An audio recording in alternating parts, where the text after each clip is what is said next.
Salut à toi, pensée du jour numéro 414 si je ne me trompe pas. Pourquoi les grandes institutions du sport n'enseignent-elles pas le modèle des filières énergétiques avec les mises à jour que l'on connaît aujourd'hui?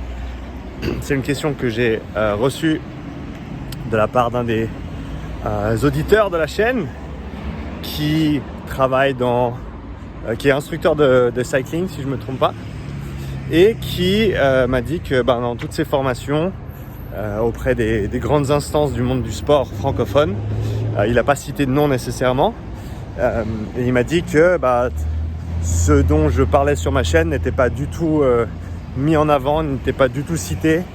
On était encore sur, entre guillemets, l'ancien modèle des filières énergétiques, et il se demandait pourquoi c'était le cas, pourquoi est-ce qu'il n'y avait pas de mise à jour. Alors je pense que c'est une question qui est dure, qui est difficile à entreprendre de manière très globale, parce qu'au final pas toutes les entités sont pareilles, pas toutes les entités fonctionnent de la même manière. Donc je vais simplement émettre quelques hypothèses, je ne vais pas essayer d'expliquer le pourquoi du comment. En plus de ça, comme j'ai dit, je vais pas citer de nom, c'est pas le but de tout ça. Et très honnêtement, je me suis pas formé auprès de ces entités, donc je ne saurais même pas te citer de nom. Mais je pense que une des choses qui fait que c'est compliqué d'avoir des mises à jour fréquentes, voire constantes, sur des formations de ce type, c'est simplement que, en gros, plus l'organisation est grande, à mon sens, plus l'organisation est grande, et plus ça va être difficile de mettre des choses à jour. Parce que déjà, il faut qu'il y ait un bouquin qui soit écrit ou un bouquin qui soit validé comme ressource, agréé ou accepté, ça veut dire que pour changer ça, il faut faire revalider par les personnes validantes. Et donc rien que ce processus-là, on laisse juste passer l'ambulance. Voilà, il va y avoir un petit peu moins de bruit. Pardon pour ça. J'espère que tout le monde va bien. Donc, oui, pour faire valider un nouveau livre, une nouvelle ressource, il faut passer par la hiérarchie de l'organisation. Et encore une fois, plus l'organisation est grande, et plus il y a de personnes qui vont être impliquées dans les prises de décision, et plus ça va être compliqué de faire évoluer et de changer les choses. Je pense que c'est l'avantage des grandes entités, c'est comme des Titanic. Donc, tu as beaucoup de monde à bord, ça avance très très vite. Par contre, quand il y a un iceberg, ça prend énormément de temps pour changer de direction. A contrario, les petites entités, telles que moi-même, parce que à ce stade, c'est juste moi, les petites entités, c'est un petit peu comme un zodiaque. Donc, tu n'as pas beaucoup de monde à bord, tu n'as pas beaucoup de ressources, tu peux aller vite, mais t'as pas d'équipage. Cela dit, quand tu dois changer de direction, tu peux le faire de manière très très efficace. Et je pense que c'est ça la plus grande barrière à la mise à jour. Et d'ailleurs, si certains d'entre vous font partie d'entités formatrices, on va dire, je sais qu'il y en a certains. Sylvain, je te vois. Si vous savez pourquoi ces choses-là ne sont pas mises à jour, je serais très intéressé d'en entendre plus. Ce serait vraiment sympa. Mais je pense que c'est une des raisons principales. La deuxième, c'est que ça prend du temps. Il faut aller lire les dernières études, il faut reprendre des modèles qui ne sont plus à jour et les remodeler, les remettre à jour. Enfin, ce sujet des filières qui me fascine depuis plusieurs années maintenant, j'en ai toujours pas fait le tour, et chaque fois que j'y pense et chaque fois que j'en parle, je vois les choses un petit peu différemment. Donc c'est une remise à jour constante en fait de ces informations, et je lis énormément, j'écoute énormément d'informations à ces sujets-là. Donc et je pratique aussi énormément dans tout ce qui est du domaine du testing, de l'entraînement, et donc d'essayer de joindre l'utile à l'agréable ou joindre la théorie à la pratique et essayer d'en tirer certaines conclusions.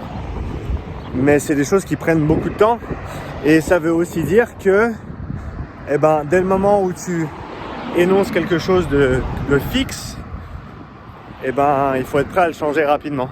Par exemple, la formation que j'ai sortie il y a 1 an de ça maintenant sur comprendre les seuils comprendre les seuils physiologiques et les zones d'entraînement, c'est quelque chose que je dois remettre à jour. Et ça fait que 1 an qu'elle existe. Alors que j'avais passé des dizaines d'heures à la créer et à synthétiser toutes les informations que j'avais pu trouver pour composer cette formation. Et déjà 1 an plus tard, elle a déjà besoin d'une mise à jour.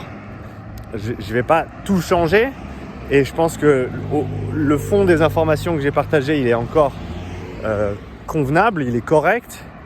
Cela dit, aujourd'hui, avec l'évolution de ma perspective sur les choses, de ma pratique, je l'énoncerai peut-être différemment, je prendrai un autre angle d'approche. Donc, mais encore une fois, moi je le fais parce que c'est mon devoir de le faire, entre guillemets. Parce que si je suis pas à jour, je suis pas à jour. Et l'élan de prendre ce temps pour mettre les choses à jour, je sais pas dans quelle mesure. Alors, est-ce que c'est nécessaire ? Je pense que oui. Surtout quand on voit que ce dont je parle, c'est pas des choses qui sont nouvelles, c'est pas des papiers qui datent de l'année dernière. C'est quand on parle du détournement du glycogène, du fait que toutes les filières sont activées en dessous de 150 millisecondes. Tous ces concepts-là, ils sont connus depuis 20 ans, plus de 20 ans même. Le rôle du lactate en tant que substrat énergétique, molécule de signalisation, toutes ces choses-là ont presque des décennies. Donc c'est vrai que c'est dur pour moi de trouver les raisons, les justifications pour dire oui, mais tu vois, ça prend du temps, mais c'est pas facile. Peut-être qu'on se repose un petit peu trop sur nos acquis, de manière générale. Peut-être que quand on a des domaines aussi complexes que la physiologie humaine, des fois on se dit ça maintenant c'est comme ça que je l'ai appris, c'est ma vérité et je vais simplement la retransmettre telle qu'elle, sans nécessairement aller chercher à comprendre le pourquoi du comment. Et je pense pas que de toute façon ce soit le rôle de tout un chacun ou de toutes les personnes enseignantes ou formatrices de faire ces mises à jour, parce qu'encore une fois ça prend énormément de temps.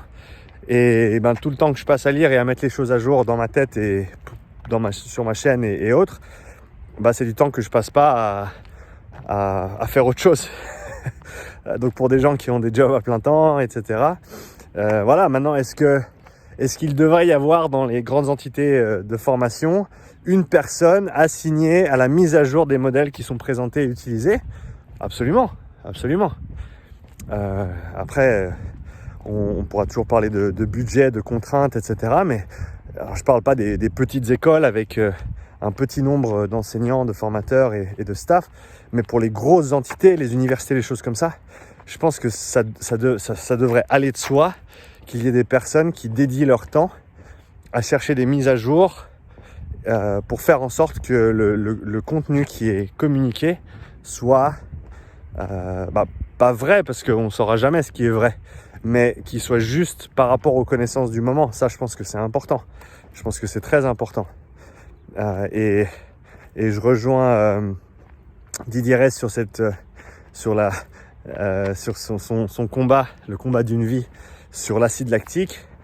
C'est vrai que, alors voilà, c'est quoi la différence ? C'est pas une énorme différence en termes de terminologie, mais ça reste que ce serait bien qu'on utilise les bons termes, ce serait bien qu'on comprenne comment les choses se passent, même de manière très très basique.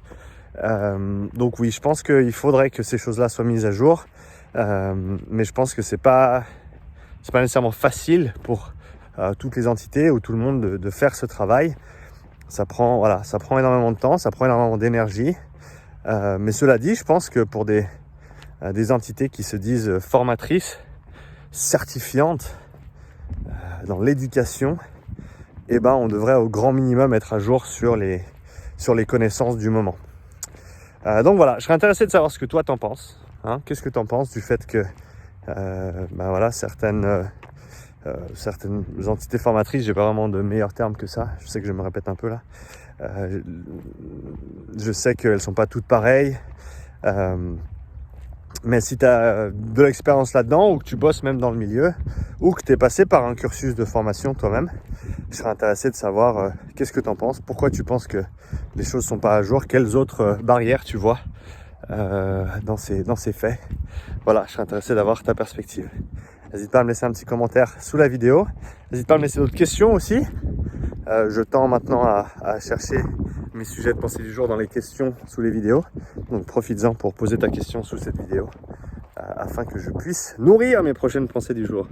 Voilà, merci à toi. Je te souhaite une belle journée. J'espère que tu profites du soleil là où tu es. Et je te dis à bientôt pour la nouvelle pensée du jour. Ciao.